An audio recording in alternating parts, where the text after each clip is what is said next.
we've set up the vlinks manager. So we have communications, we have RSLogix, which have controller drivers set up. So we're pretty much ready to go. So let's write a little short program that will just turn on a couple of outputs. We'll go through the process of seeing how to actually create the program. So what I'll do is I'll click on this new button, and I have a list here. These are all the controllers that I can program with this software. So I have the 1200 Series C. I'll click on that. It asks me which driver I want to use. I'd like to use the local driver because it's right here in front of me, so I'll say OK. I can name it as well. Let's give it a name. Let's call it local. So notice that here's my local name. Here it is again. It's ready to go. So let's insert a blank line. We'll do something very simple. So there's a strategy to this. The strategy is that I would like to label things before I start doing things. So I'll click on input. I have lots of inputs to work with. These, you can ignore these down here. These are expansion modules, which we don't have currently. So this first row, this is the actual inputs. So input 0, I'm going to call that, let me call it input 0. Okay, I'll press enter. When it turns blue and capital, it's good to go. Output. Once again, we only have this first row. So output 0, I'm going to call it output 0. Okay. I have to be careful. I can't put special symbols like $signs and spaces. It'll give me an error if I try to do that. So let's try that. Let's say on this one I want to call it input space 1. Well, I noticed it added an underline here, so it took care of that. So let's try a special symbol like a $sign. It doesn't like that. So I can't just put any names in here. I have to be kind of careful. Okay. All right. So I have one in, one out.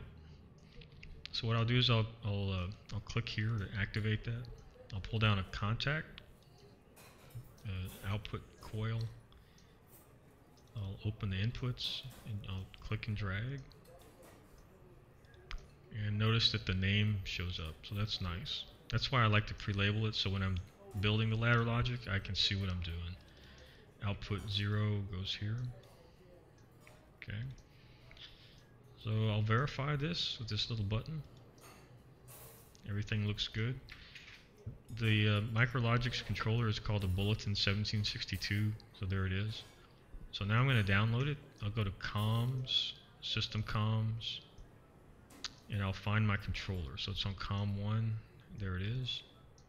I'll say download, and I have to label it. So I'm going to save it as I'll call it local. That's my program name.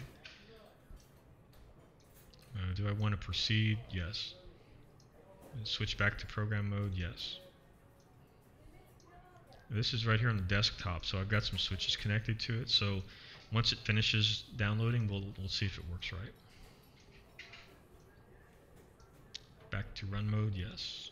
Online, yes. So when it turns green here, I know it's working. When the little ladder is spinning, I know it's working as well. So let me turn on input 0. See how it turns green here. I turned off, turned on. Notice the output turns green when it's on. So this is on, that's on. Okay.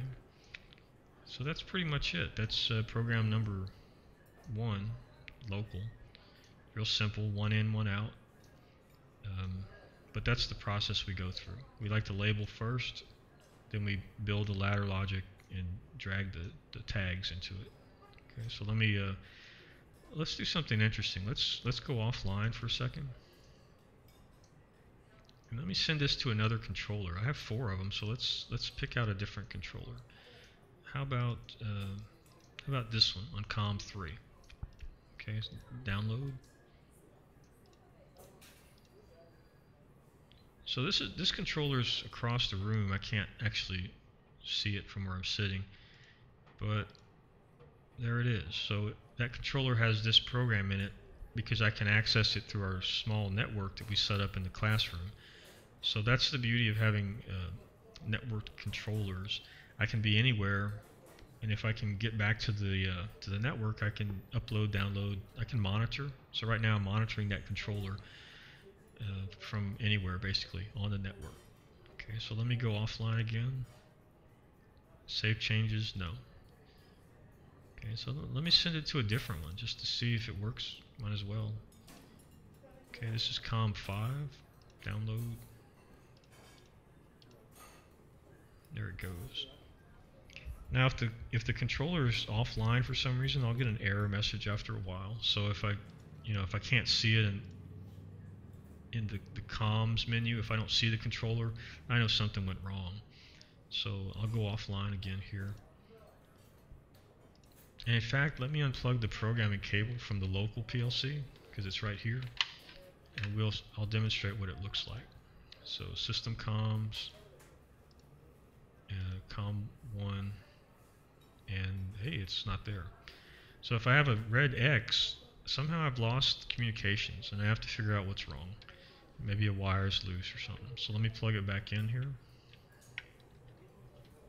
And I'll give it a second, and there it is. So that's all there is to it. So we'll download one more time. So in this video, what we've seen is we've seen how to connect to controllers, how to write little programs, how to download to multiple targets if we want to. And we're lucky in this case because all the controllers are identical. So I can just send the same program all over the place. It's no problem. I can also monitor remote inputs and outputs anywhere on the network, so it's pretty handy. Okay, so let's stop this one and we'll start another program with a bigger project.